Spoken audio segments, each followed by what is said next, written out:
Les 5 énergies de sagesse, deuxième partie. Le mandala, la matrice énergétique.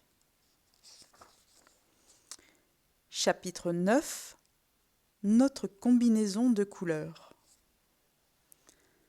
Tel un arc-en-ciel, un prisme ou un kaléidoscope, le mandala est le jeu constant des 5 énergies. Dans ce chapitre, nous explorerons le principe du mandala en tant que façon de travailler sur soi. Voir notre monde intérieur comme un mandala approfondit notre compréhension de qui nous sommes et nous aide à transcender les illusions que 1. Nous ne sommes que d'une seule couleur et 2. Nous sommes distincts des autres. Au chapitre 11, nous verrons comment, avec la perspective du mandala, nous pouvons nous ouvrir à la réalité d'un vaste monde d'énergies interreliées. Notre combinaison de couleurs exclusives. À notre naissance, nous sommes dotés de certaines énergies. Nous en acquérons d'autres, et d'autres encore apparaissent à mesure que nous nous adaptons à la vie. Lorsque nous prenons conscience de la combinaison de couleurs qui existe en nous, nous ne pouvons plus nous identifier exclusivement à une seule énergie. Nous définir comme une personne Padma ou Ratma fige et centralise notre perception de nous-mêmes. En rétrécissant notre éventail, nous nous compartimentons et nous ratons le jeu de l'ensemble des énergies. Le riche tissu de notre être contient des fils de différentes couleurs. Certains sont des rayons éclatants, d'autres sont plus subtils. Dans le meilleur des cas, ces couleurs se complètent. Dans d'autres cas, elles sont discordantes, chaotiques, déséquilibrées. Le bleu est trop clair, le vert trop foncé, le rouge trop intense. Les 5 énergies se transforment constamment. Lorsque nous voyons notre combinaison de couleurs, nous nous rendons compte que nos énergies sont difficiles à cerner. Nous constatons à quel point elles sont interreliées et superposées. En reconnaissant à quel point notre expérience est changeante, nous en supprimons le jeu. J-E. Conscients de toutes les couleurs, ouverts à tous les espaces de notre être, nous pouvons passer librement d'une énergie à une autre. Nous pouvons fonctionner de façon impartiale et établir un lien avec l'ensemble de la situation, plutôt que de nous cantonner à une seule perspective étroite. Curieuse à l'égard des 5 familles de sagesse, Claudine a décidé de s'exercer pendant 1 semaine avec chaque énergie. Elle décrit son expérience. Pour la première fois, je suis devenue vraiment consciente de ce que signifie s'appuyer sur l'énergie du moment. Étant donné que chaque famille suscitait des réactions bien définies et distinctes quant au contenu de l'esprit, aux sentiments et aux réactions physiques, j'ai vu plus clairement les points où j'étais coincée et les énergies que je voulais et devais cultiver. 2 éléments ont été particulièrement précieux. La prise de conscience du fait que A. L'énergie Bouddha accueille toutes les expériences et que, en ce sens, tout est traitable, et B. La capacité d'agir délibérément, karma, est possible dans ma situation, le chômage. La semaine où j'ai travaillé l'énergie Vajra, j'ai eu une entrevue d'emploi et j'ai exprimé une pensée plus claire et logique dans ma préparation et lors de l'entrevue. La semaine où j'ai travaillé le Padma, j'ai commencé à faire du bénévolat avec des victimes d'abus sexuels. J'ai ressenti une compassion très nette et très vive pendant certains des appels, plutôt que de la sympathie ou de l'empathie. Tout au long de mes activités karma, j'ai ressenti un simple bien-être et une sécurité comme je n'en avais pas ressenti depuis longtemps. J'ai fait l'expérience de l'équilibre et d'une certaine névrose dans le cas de chaque énergie. Un désir sexuel non assouvi, avec l'énergie Bouddha, la peur de la froideur, de la distance et de la colère, avec Vajra, les soucis financiers, avec Ratna, la tristesse et la dépression, avec Padma, et l'agitation, avec Karma. Un jour, alors que j'effectuais l'exercice d'auto-visualisation figurant à la fin du chapitre 1, Je me suis vue comme un paysage, un pré couvert de pousses printanières. Ce que j'ai choisi comme partenaire, c'est une vaste montagne enneigée. Que signifient ces qualités pour moi? Qu'est-ce que mon pré et pourquoi est-ce que je dévorerais des yeux un pic montagneux? Ma réponse spontanée a été que cette image est une métaphore des énergies qui existent souvent dans ma relation avec mon mari. J'ai souvent envie de laisser libre cours au plaisir et à la joie Padma qu'on peut éprouver dans la nature par une journée de printemps. Cependant, je constate que je suis aussi attirée par les hauts sommets de l'intellect Vajra et par les grands idéaux que suscite en moi son énergie. Reconnaître notre style. Les familles de Bouddha sont neutres. C'est notre relation avec elles qui détermine si nous les manifestons dans la confusion ou l'éveil. Pour reconnaître notre style, il faut porter attention à nos schèmes habituels au jour le jour, d'un instant à l'autre, dans différentes situations. La confusion, c'est le point où nous nous trouvons coincés. C'est le mur contre lequel nous ne cessons de nous heurter. L'équilibre est notre compétence, notre intelligence. Au début, nous avons tendance à avoir une vue dualiste. Nous voulons éviter la confusion et nous raccrocher à ce que nous considérons comme véritable et authentique. Cependant, ce n'est que lorsque nous apprécions les aspects équilibrés et névrosés de notre expérience que nous pouvons vraiment comprendre la façon dont nous exprimons ces énergies. La pleine conscience du spectre des énergies nous donne le pouvoir de considérer notre expérience de manière impartiale et ne portant pas de jugement. Nous n'essayons pas de nous changer ou de nous réparer, mais d'établir un véritable lien avec notre combinaison de couleurs, qu'elle soit intense ou atténuée.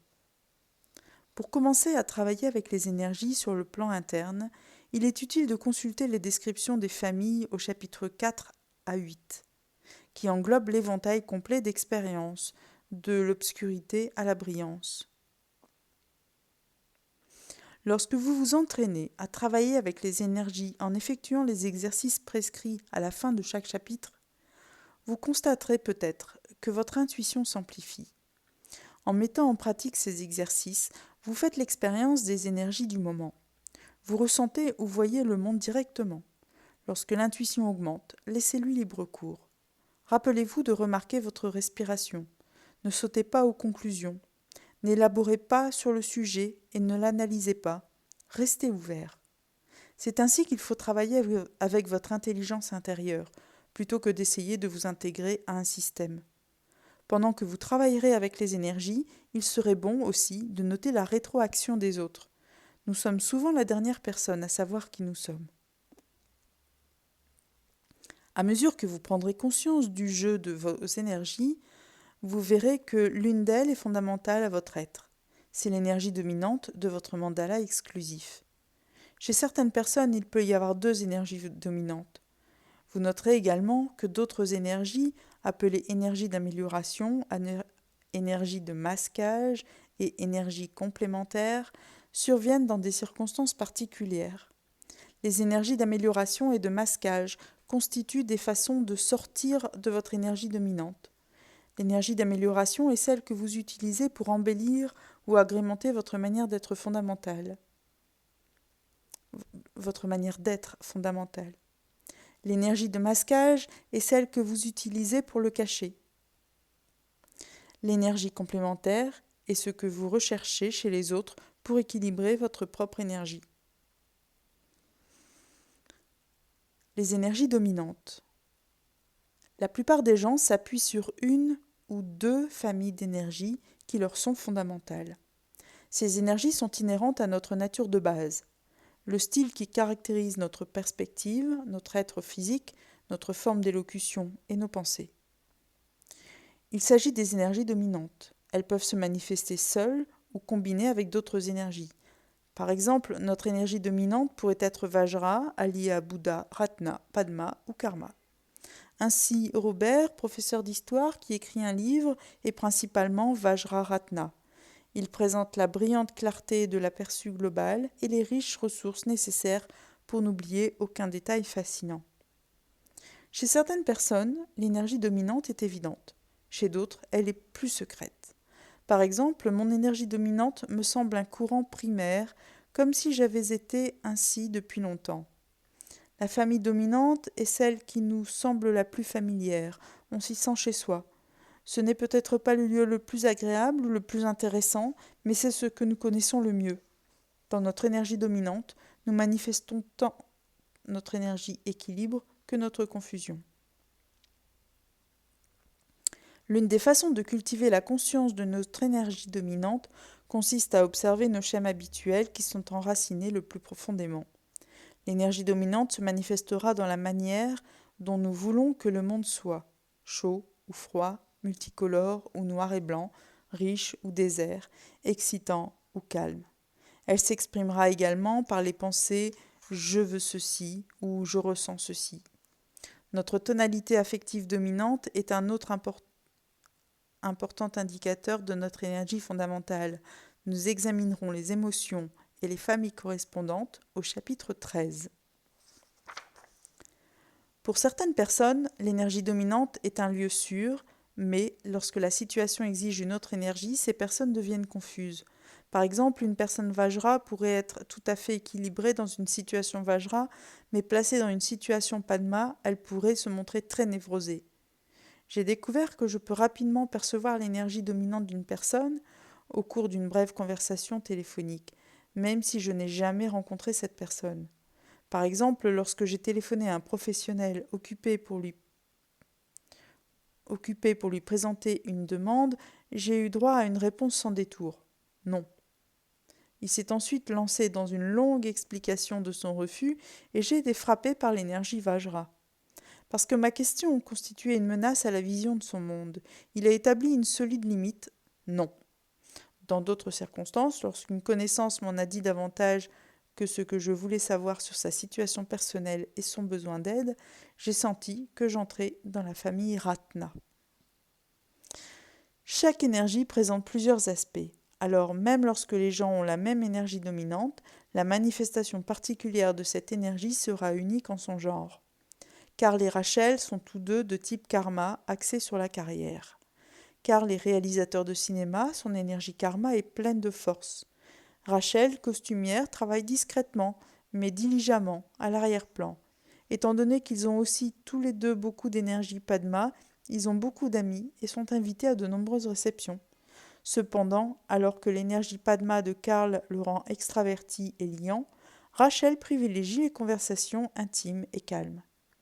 Même si chez les deux membres de ce couple l'énergie Karma-Padma domine, leur orientation psychologique et leur façon d'être dans le monde diffèrent considérablement. L'énergie de sortie. Les passages de l'énergie de la famille dominante à une sous-famille sont appelés des sorties. Chacun de nous a son lieu préféré, où aller, sa façon préférée de sortir de son schème d'énergie fondamentale. On peut en sortir en recourant à une autre énergie, comme l'énergie d'amélioration, une manière d'embellir qui nous sommes. On pourrait voir cela comme notre façon équilibrée de sortir. Ou bien, on peut sortir en utilisant une autre énergie comme masque, une manière de se cacher. On pourrait voir cela comme notre façon confuse de sortir. Alors que notre famille d'énergie dominante est constante, les énergies que nous utilisons pour sortir changent en fonction des circonstances. Il est possible que des personnes soient coincées dans leur énergie dominante et soient incapables d'en sortir. Étant limitées à une seule énergie, ces personnes sont parfois dysfonctionnelles. C'est souvent le cas des personnes Bouddha qui sont tellement centrées sur elles-mêmes qu'elles ne voient pas d'issue. Elles ne se donnent pas la peine de lever les yeux. L'amélioration. Dans notre nature fondamentale, nous sommes nus. Avec notre énergie d'amélioration, nous endossons des vêtements en fonction de l'occasion. Parfois, l'énergie d'amélioration se marie à notre famille dominante. Par exemple, l'énergie d'amélioration pourrait se combiner à l'énergie dominante pour créer notre image publique, celle que nous montrons au monde. Si notre énergie fondamentale est Vajra et que notre énergie d'amélioration est Padma, notre façon d'être dans le monde pourrait être de magnétiser par l'intellect. Par contre, si notre énergie Vajra domine et que notre énergie d'amélioration est Bouddha, nous resterons dans notre tour d'ivoire. C'est ainsi que fonctionne la sortie au moyen de l'énergie Padma d'amélioration. C'est une façon d'embellir qui nous sommes, de nous parer, afin d'établir un lien équilibré avec une autre énergie.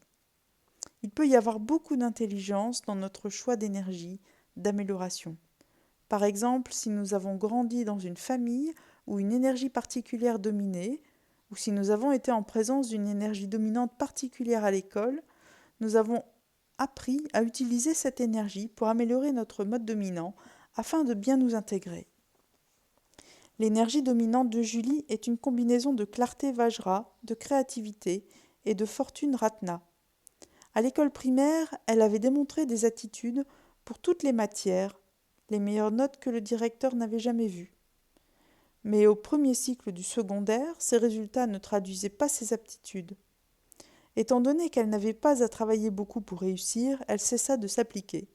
Elle commença à s'intéresser davantage à la vie sociale et à s'embellir au moyen de l'énergie Padma, ce qui est le cas de la plupart des adolescents. Julie se remit à briller dans une école privée où l'intellect et la créativité étaient soutenus. Elle ne cessa jamais de faire la fête. Il lui était plus facile d'être elle-même dans la nouvelle situation. Moi-même, j'ai cultivé l'énergie Vajra en tant qu'énergie d'amélioration. De plus, une certaine énergie Vajra a déteint sur moi au contact de mon mari, pour qui c'est l'énergie dominante.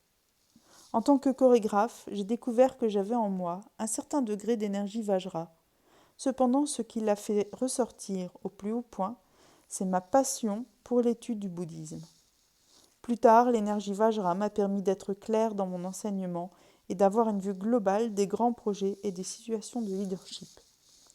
Parfois, j'utilise ma couleur Vajra pour que les gens me prennent au sérieux. Certains styles sont plus acceptables que d'autres dans une culture particulière. Parce que notre société apprécie karma, les gens utilisent souvent cette énergie comme amélioration pour survivre. Ils apprennent à occuper un emploi de 9 à 5, à avoir des enfants, à prendre soin de la maisonnée, à entretenir de nombreuses possessions matérielles et à partir en vacances chaque année. Ces activités sont considérées comme normales dans la société occidentale. Nous ressentons peut-être le besoin de cultiver le trait de karma. Faisons-le donc pour vivre ici. Si l'énergie n'est pas fondamentale pour nous, nous pourrions nous sentir en conflit. Cependant, nous pouvons la déployer et la raffiner en tant qu'énergie d'amélioration. Si cela nous permet d'aller au-delà de notre zone de confort, l'effort peut en valoir la peine. L'énergie Padma crée une excellente tournure relativement aux sorties. Les gens cultivent souvent l'énergie Padma comme manière d'être dans une situation sociale. Mais lorsque l'énergie Padma mène à une relation illicite, elle est habituellement gardée secrète. C'est alors que l'énergie dominante de la personne masque l'énergie Padma. Par exemple, un homme marié, Vajraratna, s'entiche d'une séduisante femme Padma. Pour exprimer sa passion, il devra être disposé à mentir afin de cacher sa liaison à sa femme. Dans cette situation, la dominante, Vajraratna, masque la sortie, Padma, ce qui entraîne la névrose. Par contre, lorsque la passion est vécue ouvertement et célébrée, comme dans une bonne union, cela peut améliorer la dominante. L'énergie Padma est alors une amélioration. Le masque. Si nous ne nous sommes pas liés d'amitié avec notre énergie dominante, nous utiliserons d'autres énergies comme masque pour nous protéger ou nous cacher des situations douloureuses que notre énergie fondamentale ne peut gérer. Nous empruntons une sortie comme masque parce que nous craignons de montrer notre vraie nature. Par exemple, Joël est une personne karma qui se soucie toujours de paraître compétent. Mais comme il ne possède pas ce qu'il faut dans bien des situations, il utilise l'énergie Padma pour faire croire aux gens qu'il peut en faire plus que ce qu'il est capable de faire.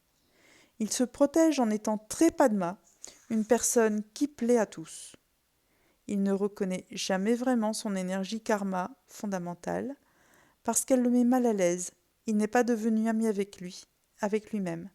Il préfère être vu comme Padma, même si cela repose sur une rapidité ambitieuse.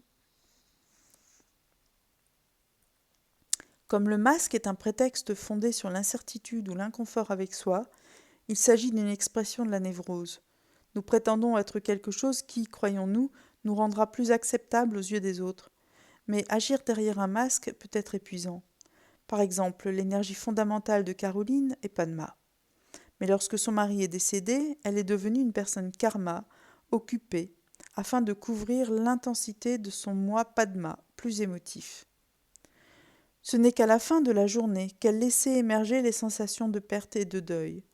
Pendant les longs mois qui ont suivi le décès de son mari, rentrer à la maison et se permettre d'être elle-même de nouveau devint un soulagement. La famille de Doris était très sportive. Tous ses membres étaient à prédominance karma. L'énergie dominante de Doris était Ratna, celle-ci était plus lente et calme et avait tendance à grossir. En réaction à la pression de la famille l'incitant à être plus active, elle devint anorexique. Elle fit une sortie dans l'énergie karma afin de mieux s'intégrer au reste de la famille, mais au lieu de devenir plus active, elle se servit de l'énergie pour exercer un contrôle extrême sur ses habitudes alimentaires. Les problèmes liés au corps sont courants chez les personnes Ratna. Michelle était une enfant Padma, une petite fille heureuse que tout le monde adorait. À l'école, on multiplia les exigences et on voulait qu'elle en accomplisse toujours plus. Elle commença à dégager une énergie karma en tant que masque. À l'adolescence, elle était considérée comme une personne karma très fonctionnelle. Elle garda cachée son énergie Padma, son énergie fondamentale.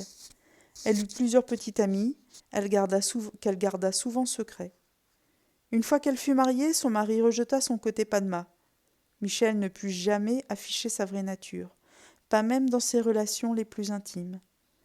Heureusement, elle trouva un exutoire à son énergie Padma en devenant une artiste couronnée de succès. Jusqu'à maintenant, nous avons vu que les sorties peuvent constituer une façon de propager l'équilibre, amélioration, ou de le dissimuler, masque. En fait, la même énergie peut être à la fois une amélioration et un masque. Une personne Vajra pourrait recourir à une amélioration Padma pour aller aux réceptions de son partenaire, en réussissant parfois à vraiment améliorer qui elle est. D'autres fois, elle pourrait utiliser cette énergie comme une couverture, un masque, comme un sourire forcé. Voici un exemple de la façon dont je vis la sortie tant comme une amélioration que comme un masque. Alors que j'étais au beau milieu d'une journée de travail occupée, remplie d'énergie karma, mon énergie fondamentale, ma fille est rentrée à la maison en pleurant. Immédiatement, j'ai été la mère caressante et présente. J'étais passée en mode Padmaratna en tant qu'amélioration.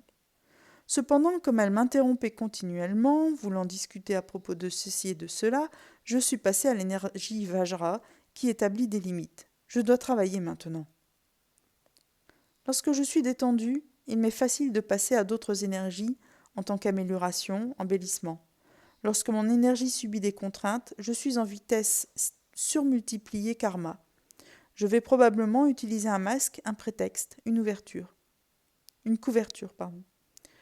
Je peux alors enlacer ma fille, mais me sentir impatiente et distraite en le faisant. C'est comme si je faisais semblant. Ou bien je peux être brusque avec elle en lui servant une série de justifications du fait qu'elle ne doit pas m'interrompre.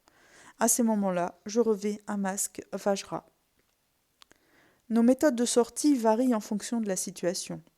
Par exemple, lorsque j'étais une interprète de la danse, une artiste célibataire, j'avais beaucoup plus d'énergie Padma. Lorsque je me suis mariée et que j'ai eu des enfants, c'est mon côté Ratna qui est passé au premier plan. Et quand je suis passée au travail administratif, les aspects Vajra et Karma ont pris le dessus. L'arrivée de la méditation assise dans ma vie m'a permis de cultiver l'énergie Bouddha. L'énergie qu'une situation particulière exige fera surface. À moins, bien sûr, que nous y opposions une résistance.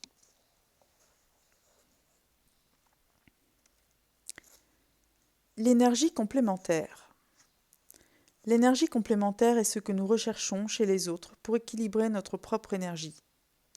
Les styles de notre partenaire et de nos amis permettent d'aérer le nôtre. Il contrebalance notre énergie et nous empêche de sombrer davantage dans la névrose où nous pourrions disparaître. Par exemple, j'ai tendance à me laisser prendre émotivement et je n'arrive plus à voir clairement la situation. Padma. Mon mari possède les aspects Vajra qui permettent d'apaiser les choses et de clarifier les situations, ce que, par moments, je trouve précieux pour naviguer dans ma confusion. Les énergies complémentaires ventilent ou facilitent toute la situation. Ce sont des antidotes à notre façon d'être. La quête d'énergie complémentaire peut être une façon de prendre des vacances de soi.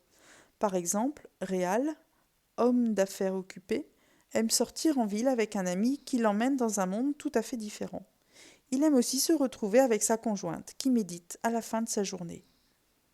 Les énergies complémentaires peuvent aussi provoquer, menacer, irriter et miner. Autant nous pouvons apprécier l'énergie d'une autre personne lorsque nous sommes ouverts à celle-ci, autant sa perspective tout à fait différente peut présenter un défi.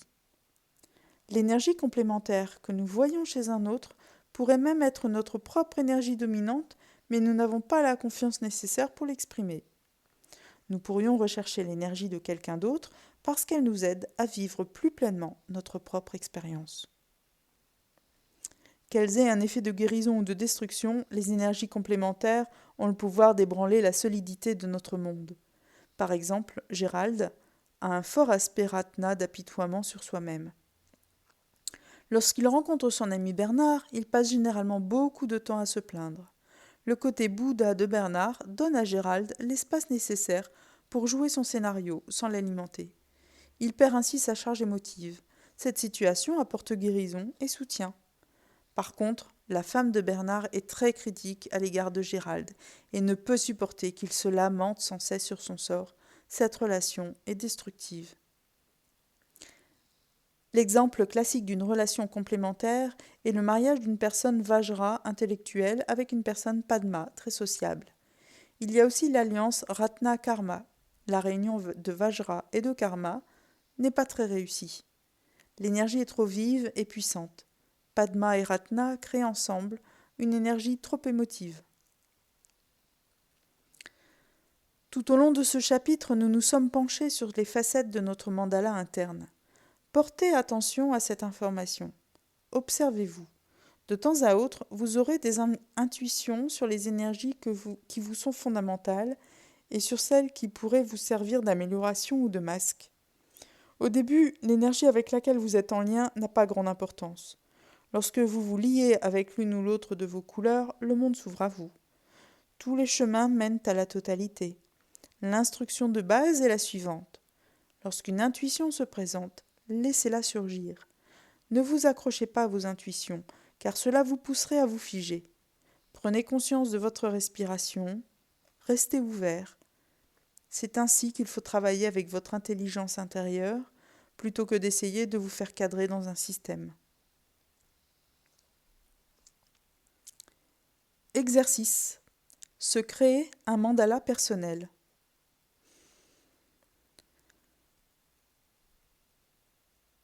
Se créer un mandala personnel est une façon de commencer à vous observer et à observer votre vie du point de vue des 5 énergies. Prenez le temps d'examiner les différentes choses que vous faites dans votre quotidien, à la maison, dans vos relations personnelles, dans votre famille, au travail, à l'école, dans vos loisirs et dans votre parcours spirituel et de conscientisation. Goûtez l'ambiance, l'énergie, la qualité ou la texture, l'espace affectif, l'état d'esprit que chacune d'elles vous apporte. Dans le bouddhisme tibétain, un mandala est la représentation graphique, circulaire, des 5 énergies d'une vision du monde particulière. Les 5 familles sont toujours représentées.